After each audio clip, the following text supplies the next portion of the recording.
Hey everyone, and welcome back for another deep dive. Today we're going somewhere kind of unexpected with our topic. Oh, Yeah, so we're talking about, Pele at the 1970 World Cup, okay. but specifically about all the times that he didn't score.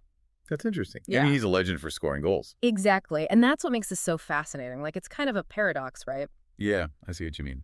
So, we're going to be using this article called Pele at the 1970 World Cup. The Memories Beyond the Goals. Okay. It's a really great read, and it really highlights these 5 key moments. Moments where he didn't score. Yeah. But they're still incredible, and, they show just how much of a genius Pele was. Huh. I'm intrigued. So what are we waiting for? All right.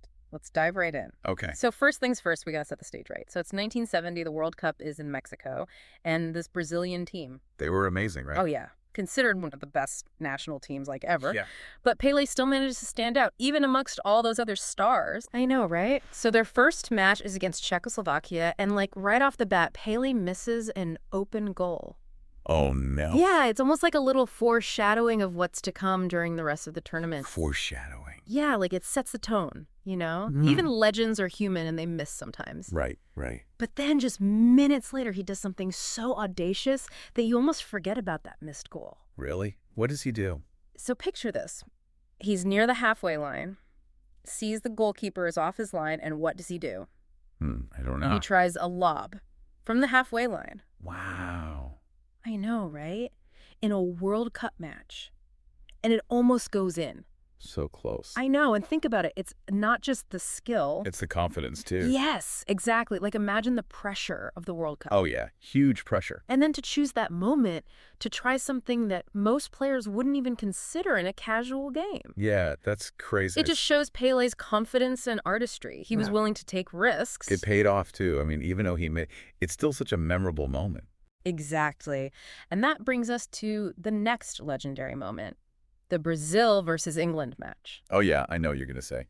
You've probably seen the picture of Gordon Banks making that save, even if you don't follow football. Oh, yeah, it's iconic. It's incredible, right? Right. Pele's header is so powerful, it looks like it's definitely going in. And then Banks just appears out of nowhere. I know. People still debate whether it's the greatest save in football history. Yeah, I've heard some people argue for Jim Montgomery's double save in the FA Cup final. Yeah, that was a great save, too. But honestly, the fact that it took such an incredible save to stop Pele's attempt, Yeah. I think it just shows how much power and precision was behind that header. Right. And you know what's funny? What? It's a failed attempt at a goal, but it ends up being this iconic moment that everyone remembers. I know. Almost more memorable than if you had scored. It really makes you wonder how we define success sometimes. Yeah, you're right. And get this. Right after this crazy, intense match, what happens? You have this really powerful image, Pele and Bobby Moore embracing. Oh, that's nice. It is, right, Ah. like two titans of the game, rivals on the field, but finding this moment of mutual respect. Yeah, that's beautiful. Especially considering how things were back then. You mean like culturally? Yeah. Yeah. That level of sportsmanship wasn't as common. That's So interesting. it was really significant. They showed that connection that goes beyond just competition. Right. The love of the game. Exactly. Oh, and we can't forget about the other epic moments from that match. Well, You have what some call the greatest tackle of all time by Moore on Jairzinho. Oh, yeah, that was a good one. That whole match was just legendary moment after legendary moment. You're telling me. All right, so what's next? What's the next non-goal moment? Okay, so now we come to Brazil versus Uruguay in the semifinals. Oof, that's a match with a lot of history. A lot of tension, too. What do you mean? Well, remember Uruguay beat Brazil in the 1950 World Cup final? Oh, yeah. That was devastating for Brazil. It was a huge upset, and it kind of cast a shadow over Brazilian football for years. Wow. So in 1970, there's this added pressure on Brazil to win, to get revenge, Oh, yeah, for sure. So imagine the scene.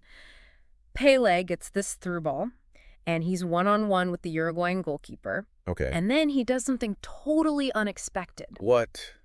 Don't leave me hanging. He dummies the goalkeeper. Whoa. I know. He lets the ball roll right past him, spins around, and takes the shot. It goes just wide. Oh, no. So close. I know. Can you imagine being in the stadium, the collective gasp from the crowd? I bet it was deafening. For real. And Yeah. people say that dummy move was just as breathtaking as Cruyff's turn in '74. Really? Yeah. Like, it wasn't just skill. It was an artistic choice, a statement, you know? He could have just taken a normal shot, but he went for something spectacular. Exactly. Even with the weight of all that history on his shoulders. That's incredible. It shows that he wasn't just playing to win. He was playing to elevate the game, to push the boundaries. To be removed. Yes. Okay, so last one. Picture the World Cup final. Brazil versus Italy. Okay, I'm picturing it. The tension is unbelievable. And what does Pele do? He scores. Of course he does. Right. Like cementing his legend status right there in the final. Yep. But what's interesting is that it's actually his assist on the final goal that people really remember. Really? Yeah. Carlos Alberto scores this amazing goal to seal the victory. Yeah, I've seen it. It's a powerful shot. Oh, it is. But the whole play starts with Pele making this perfect pass without even looking. Whoa, a no-look pass in the World Cup final. I know. It was like he was orchestrating the whole thing. And he had the whole field mapped out in his head. Exactly. He just knew where Carlos Alberto would be. He didn't even have to look. Wow, that's some next-level awareness. Right. And that's what makes Pele so special. Okay, so to recap, we've got these 5 incredible moments, none of which resulted in Pele scoring a goal. Yep. But they say so much about him as a player, Yeah. as an innovator, you know. Absolutely. It makes you think about how we even define success. Right? Is it all about results? Or is there something more? Something about the journey, the audacity, the moments that defy expectations. Yeah, you've got a point there. Maybe that's the real lesson from Pele's 1970 World Cup. Exactly. It's about more than just the goals. Okay, well, I'm hooked. What else you got? Well, we've only just scratched the surface. There's so much more to uncover about Pele's 1970 performance and what it all means. Okay, well, I'm ready for part 2 then. Great. We'll be right back after a quick break. You know, it's kind of wild to think about how these actions would have been seen back then. Oh, yeah, totally. Like, were people more uptight about sportsmanship in the 70s? Maybe. Like that moment with Pele and Bobby Moore hugging after that crazy, intense match. Yeah. It probably meant something totally different back then. You think so? Oh, yeah. Back then, showing that kind of respect for your opponent. Especially when they're from a different country. Exactly. It wasn't as common back then. It's true. Like, nowadays, you see players from opposing teams chatting and laughing before a match. Right. But back then, it was all about being super serious and tough. So that embrace between Pele and Moore. It was like a powerful statement. Yeah, they were saying, hey, look, we're rivals on the field, but at the end of the day, we respect each other. I like that. It shows that even in the heat of competition... You can still find common ground. Exactly. Okay, shifting gears a bit. Let's go back to that almost goal against Uruguay. Oh, yeah, the dummy move. It was like Pele was playing with the game itself. I know. Like he was saying, I'm not just here to score goals. I'm here to entertain. Uh-huh, yeah. He turned a simple goal-scoring opportunity Into, like, a work of art. Exactly. Yeah. Most players would have just taken the shot. But... Pele, he went for the unexpected. And that's what makes it so memorable. So, okay, we've talked a lot about Pele's individual brilliance. Yeah. But we got to give some love to his teammates, too. Oh, yeah, for sure. That Brazilian team was incredible. Like that final goal against Italy. Yeah. It was the result of like a whole chain of passes, everyone working together. It was beautiful, right? Like a perfectly choreographed dance. And it all started with Pele's no-look pass. Right. But it wasn't just him. It was the whole team clicking. Working together seamlessly. Yeah. And that's what made them so good. So they were more than just individual talent. Oh, definitely. They were a unit. Like a well-oiled machine. And they weren't just about attacking either. No, they were solid defensively, too. Organized, disciplined. That's why they're considered one of the best teams ever, right? I think so.